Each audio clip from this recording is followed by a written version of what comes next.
If your vehicle is equipped with speed control or cruise control, you're going to like this feature.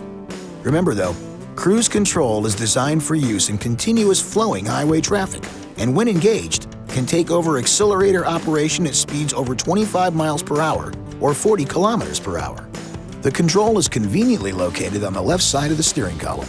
Rotate the center ring upward on the speed control lever to turn the system on. The cruise indicator light in the instrument cluster will illuminate. To set a desired speed, accelerate to the speed you want to maintain.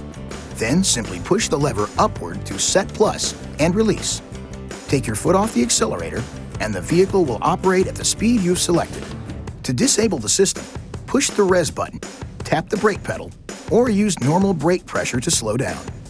These actions will not erase your set speed memory. To resume your previously selected speed, push the res button and release. The resume feature can be used at any speed above 20 miles per hour or 32 kilometers per hour. To increase or decrease your set speed, move the lever up to Set Plus or down to Set Minus and release. If you hold the lever up or down, the set speed will increase or decrease until the lever is released. Then the new speed will be set. And simply tap the lever up or down to increase or decrease the set speed in 1 mile per hour or 1 kilometer per hour increments. Tap 3 times and your speed will change by 3 miles per hour or 3 kilometers per hour. This feature lets you change your set speed without ever taking your hands off the wheel. To turn the system off, rotate the center ring upward a second time.